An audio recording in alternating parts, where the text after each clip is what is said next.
गोरखपुर के ward number 11 Hanumant नगर के पार्षद पति पे एक लड़की ने जो है आरोप लगाया है कि बीती रात 11 बजे के करीब पार्षद के पति उस लड़की को जो है मारते और पीटते हैं। हालांकि ये सब कुछ जो है पार्षद के कैमरे में रिकॉर्ड है, लेकिन वो जो है उस रिकॉर्डिंग को पुलिस को दिखा नहीं रहे हैं। और सबसे बड़ा सवाल ये है कि लड़की के तहरीर देने के बाद भी गोरखनाथ थाने ने अभी तक कोई कार्रवाई नहीं की, और यही कारण है कि ये लड़की जो है गोरखपुर के प्रेस क्लब में पहुंची है और अपना पक्ष रख रही है। क्या कुछ प्रकरण है, पूरा नाम बताओ। डॉली गौड़। डॉली गौड़ कहाँ की रहने वाली? हुमायूंपुर हनुमंत नगर। क्या मामला है?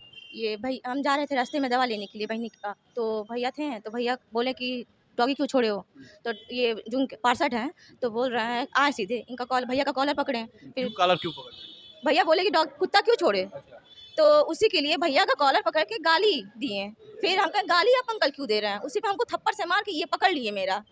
ये भैया फिर हाथ पकड़े और उनकी जो कॉलोनी की जो औरतें थी और जेंट्स थे वो लोग मुझे पूरा घेर लिए थे। औरतें भी घेर? हाँ, औरतें भी घेर ली थी। अच्छा, कितने लोग थे लगभग? कम से कम 12-15 लोग थे। 12-15 लोग उनके कॉलोनी के? हाँ, कॉलोनी वही सामने आमने सामने घर है जो। अच्छा, उसके बाद? फिर उसके बाद वो वारदात हुआ, फिर इनका स्कूटी का चाबी निकाले, फिर हम भागते हुए घर के लिए निकले। तो इनको भैया हैं जो इनके पति, मेरे बहन के पति, उनका चाबी दिए, फिर ये लोग वापस चले आए। अच्छा, इसकी शिकायत पुलिस में हुई? हाँ, पुलिस में शिकायत हुई? शिकायत हुई है बट वो लोग कोई कार्रवाई नहीं कर रहे हैं। अच्छा, आज जो है एसएसपी से मिल करके आए हो? क्या अभी तुरंत क्या बोले एसपी साहब? बोले हैं कि जाओ, हम फोन करेंगे तो आना। अच्छा, जिस पार्षद पे आरोप लगा रहे हो क्या नाम है उनका? राधेश्याम रावत। राधेश्याम रावत पार्षद हैं कि उनकी पत्नी? उनकी पत्नी पार्षद है, अच्छा। रंजुला रावत। और कुत्ता कौन छोड़ा था? उनका बेटा।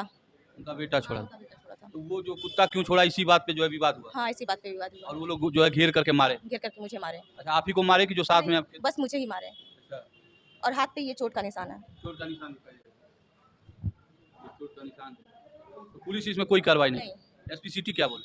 एसपी सिटी यही बोल रहे हैं कि ठीक है कार्रवाई होगा, फिर फोन करेंगे तो थाने पे पहुंच जाइएगा। अच्छा, और कुछ नहीं बोले हैं। आप क्या चाहते हैं? हम कार्रवाई चाहते हैं उनके खिलाफ। एक लड़की के आत्मसम्मान पे बात आया है, वो ऐसे ही नहीं कर सकते हैं। किसी के ऊपर, किसी के बहू बेटी के ऊपर हाथ नहीं छोड़ सकते हैं। तो जब हम कुछ किए ही नहीं तो वो फालतू का मुझे क्यों मारेंगे।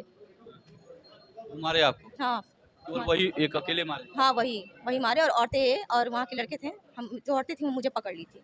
औरतें पकड़ ली और वो मारे? हाँ, वो मारे। सभी लोग भागीदार? हाँ, भागीदारी। कार्रवाई सब पे चाहते हैं? हाँ, सब पे चाहते हैं। कोई रिकॉर्डिंग वगैरह है उसकी? रिकॉर्डिंग नहीं, उनके घर के सामने कैमरा है बट वो कैमरा नहीं देंगे। पुलिस वाले मौके पे पहुंचे थे? नहीं, हम घर पे गए, कॉल किए हैं, 110-76 पे कॉल किए हैं। फिर उसके बाद 112 का पुलिस मतलब आए, फिर वही कार्रवाई हुआ। कार्रवाई कुछ नहीं हुआ, लिखे लोग नोट किए, फिर चले गए। कहे हैं कि सुबह आना तुम थाने पे। तो सुबह गए हैं तो बोल रहे हैं कि तुमको रात में आना चाहिए। तुम रात में क्यों नहीं आई हो? रात में नहीं गई थी? रात में नहीं गए थे, वो लोग बोले कि आप सुबह आइएगा। तो 112 वाले थे? हाँ, एक हाक वाले थे। अच्छा, तो वही लोग बोले कि आप सुबह आइएगा। तो आप सुबह गई तो बोले कि? सुबह गए तो बोल रहे हैं कि रात में तुम कहाँ थी, वो आपके ऊपर कार्रवाई कर रहे हैं। हम जब कुछ किए ही नहीं तो मेरे ऊपर कार्रवाई कैसे कर दिया जाएगा। जब हम फोन किए तो आपको कार्रवाई करना चाहिए ना। ये लोग कुछ बोले नहीं, कहे ठीक है जाओ देख लेंगे हम। आपको क्या लगता है कि कार्रवाई क्यों नहीं हुई? वो घूस खिलाए हैं, पैसा दिए हैं। कौन? राधेश्याम रावत। जो पार्षद के पति? हाँ, नहीं, वो रंजुला रावत है ना जो पार्षद हैं, उनके पति। वो घूस खिला दिए? हाँ, घूस खिलाए हैं। कौन सा थाना है? थाना गोरखनाथ। क्या नाम बताएं आप? डॉली गौड़। ये डॉली गौड़ है। डॉली गौड़ का जो है बड़ा आरोप है कि जब ये अपने भैया के साथ रात में दवा लेने के लिए जा रही थी तो इनके ऊपर जो है कुत्ते आ गए, और जब इन्होंने कुत्ते का विरोध किया तो वो कुत्ता पार्षद का था, और पार्षद के लोग मौके पे आए और इनके साथ मारपीट किए। मामला एक लड़की के साथ मारपीट का है। अब देखना होगा ये कि इसमें पुलिस जो है क्या कार्रवाई करती है। हालांकि एसपी सिटी के संज्ञान में ये पूरा मामला है। अब देखने वाली बात होगी कि आने वाले वक्त में जो इनको किस तरह से जो है न्याय मिल पा रहा है।